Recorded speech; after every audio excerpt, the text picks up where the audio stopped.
Olá pessoal, tudo bem? Bom, hoje temos a aula 8 sobre a agropecuária mundial, então vamos começar ela já destacando uma ideia importante que seria as cadeias do agronegócio.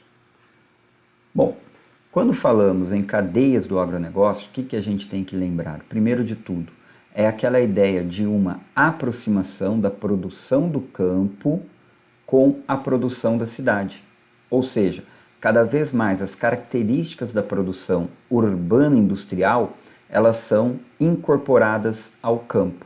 Claro que é importante a gente lembrar que isso ocorre de forma bastante desigual.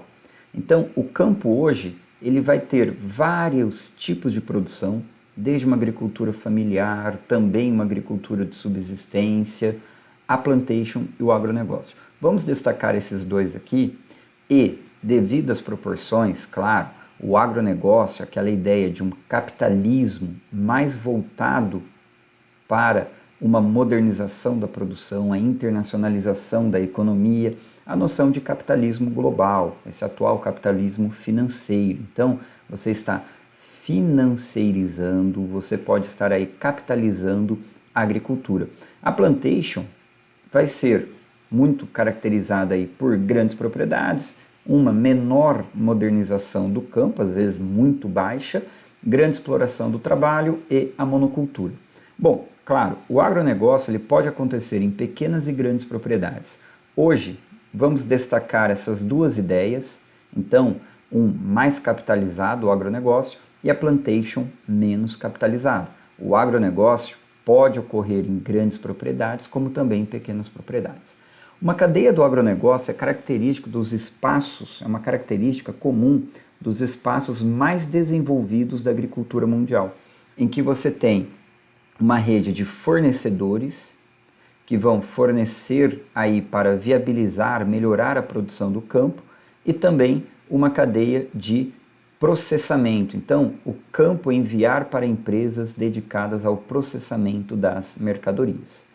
Para dar uma caracterizada um pouco mais descritiva, o que a gente entende por fornecedores? Então, aquelas empresas que irão produzir os insumos, maquinários como trator, sistemas de irrigação, agroquímicos, os famosos agrotóxicos, fertilizantes químicos e também implementos, que você pode pensar até em uma semente transgênica. Então, olha só, grandes redes fornecedoras de insumos para melhorar a produtividade do campo. Produtividade se refere à produção por hectare. Então você não precisa necessariamente aumentar o seu espaço para aumentar a sua produção. E o processamento, que você vai incorporar o produto do campo a indústrias, um exemplo, a indústria têxtil com algodão, a indústria de bioenergia, produzindo etanol, e também a agroindústria, indústrias principalmente aí dedicadas à produção de bens alimentícios. É o grande destaque, cosméticos também pode entrar nesse ramo de processamento. E há um sistema de distribuição, toda uma logística. Há também um termo famoso que é o mercado mundial de commodities. Então, cada vez o capitalismo ele se incorpora mais com o campo, mudando as relações de produção, de trabalho e de distribuição das mercadorias. Bom, aqui nós temos também uma noção importante, porque o campo ele está cada vez mais próximo da cidade, principalmente na ideia de interligação, de fluxos, ponto importante para o atual capitalismo. Você tem complexos agroindustriais em cidades, por isso que é muito comum falarmos em industrialização do interior, industrialização de cidades que não estão próximas às grandes metrópoles. Alguns até a colocam como cidades do agronegócio. E isso, todos os países do mundo, eles tendem a favorecer a produção agrícola. Por quê? Porque é um setor estratégico, ele gera emprego.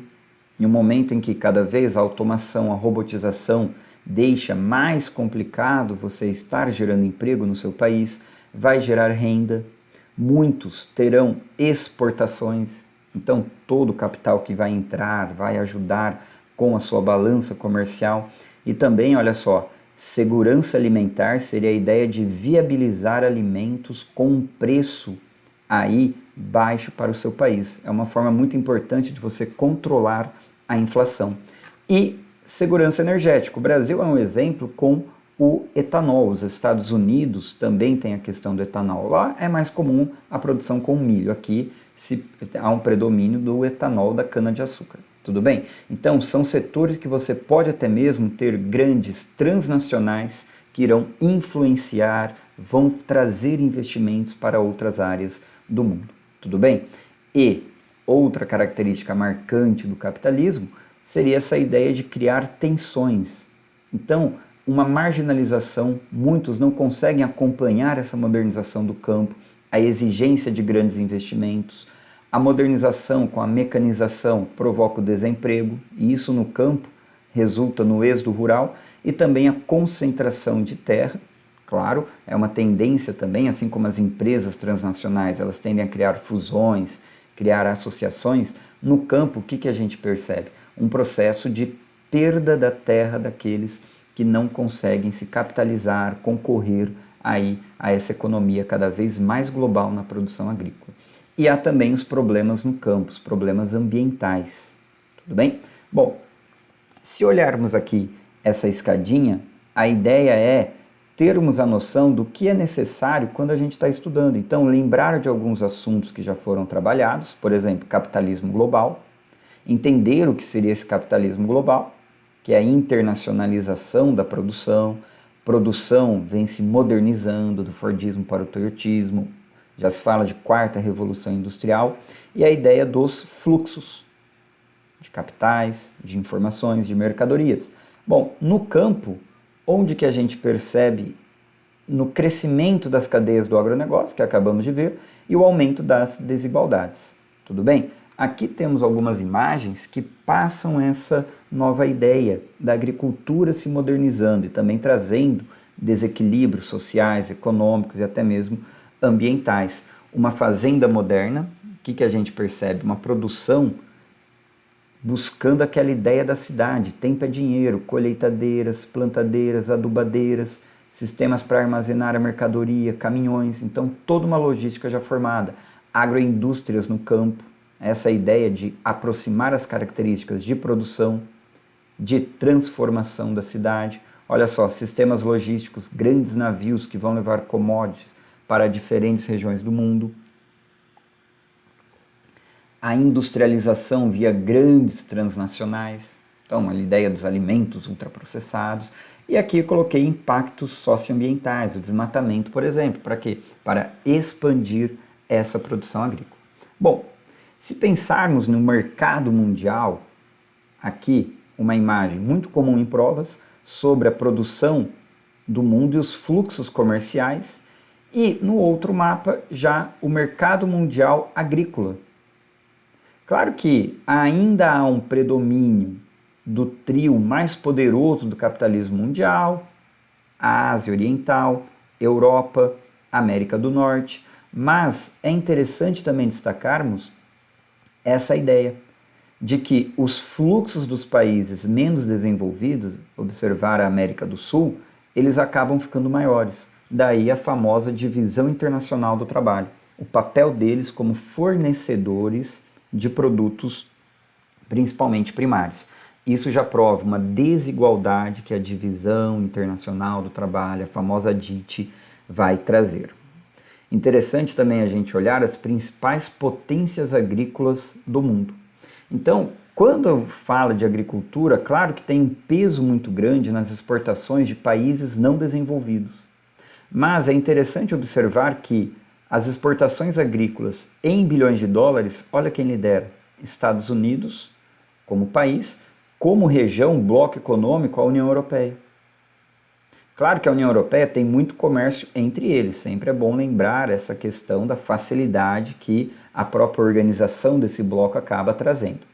E há também a China como um grande exportador, também é uma importadora. É o tamanho, o gigantismo da economia chinesa, semelhante à norte-americana e também da União Europeia. O Brasil, claro, se figura aí com uma grande potência agrícola. A grande questão é que a nossa economia depende muito das agroexportações e nem compara quando você olha os Estados Unidos, a China, a União Europeia. tudo bem? Bom, agora, se olharmos as maiores potências agrícolas do mundo, é sempre interessante a gente ter uma noção de como o espaço geográfico ele é apropriado, ele vai ser transformado para se fazer as produções. Nos Estados Unidos, temos a questão dos belts, que são, traduzir aí diretamente, seriam cinturões agrários, que são produções agrárias que vão aproveitar os aspectos naturais do país. Então, a produção de grãos vai acontecer principalmente em uma região chamada Corn Belt, destaque para o milho, tem uma área Wheat Belt, que seria aí a produção de trigo principalmente, e também o Cotton Belt, a área que vai se dedicar ao algodão. Como é muito comum nos Estados Unidos eles praticarem a chamada rotação de culturas, então você tem também muito a soja, o milho aparecendo em diferentes áreas agrícolas aí dos belts. Claro que o Corn Belt predomina milho, o Wheat Belt predomina trigo e assim vai, beleza? Bom, olha só, se olharmos mais um pouquinho aqui para os Estados Unidos, aqui já seria uma ideia mais interessante da diversidade da produção, a rotação de cultura deles. Os Estados Unidos, por ser um país continental muito grande, ele vai apresentar uma divisão sobre os seus climas menos úmidos e também, se voltarmos à imagem, o terreno mais irregular nas porções mais oeste do país, o que obviamente dificulta a produção agrícola. Então a produção de grãos ela se destaca muito mais nas bacias sedimentares, que são suavizadas, a bacia do Mississippi, e você aproveita para escoar a produção nessa área, beleza? Bom, há também a questão do clima menos favorável com a pecuária extensiva nessa região, principalmente para a produção de carne, destaque o gado, o rebanho bovino, beleza? E também podemos pensar aqui, olha só o clima norte-americano. À medida que você avança para as porções mais ao norte, na área leste do país, temos climas mais úmidos, então você começa a ter um clima mais úmido ao sul e climas menos quentes ao norte, o que viabiliza a produção agrícola de produtos mais tropicais, como frutas no litoral, o algodão mais ao sul e aí os grãos temperados mais ao norte. Há também uma questão importante para o vestibular sobre os sistemas de irrigação nos Estados Unidos. Produção de frutas sempre exige, produção de grãos e olha só, mais para as áreas a oeste, o meio oeste norte-americano, aumentando muito a irrigação no país. Isso vem trazendo estresse hídrico em diferentes áreas dos Estados Unidos. Uma região grande produtora aí de frutas e também produtos mais perecíveis, aí os chamados cinturões verdes, na Califórnia, devido à grande população do estado, é o chamado dry farm, então as fazendas por irrigação, seria fazenda seca, mas há irrigação nelas. E também um dairy belt, principalmente de laticínios, frutas, verduras, que é a ideia de cinturão verde, aqui no Nordeste americano, por ser também uma área com grande população, uma grande concentração de população. Há aqui um mapinha que acaba mostrando justamente a densidade demográfica dos Estados Unidos, próximo a dry farm, grande uso de irrigação, e claro, o Dairy Belt, para abastecer a região aí conhecida como Manufacturing Belt. Bom, dessa área aqui, o que é interessante também a gente pensar? Uma questãozinha que fala sobre a agricultura americana é organizada de acordo com o modelo empresarial, o que torna o espaço agropecuário do país fortemente vinculado à lógica econômica. O principal fator locacional que explica a posição do Dairy Belt seria essa região, tá?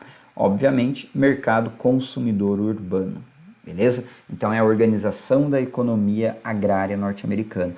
Percebam que a grande ideia desse conteúdo é termos uma adaptação da produção agrícola com o meio geográfico. Então, geralmente, eles vão dar diversas informações para vocês, para facilitar aí na hora de resolver a questão. Tudo bem?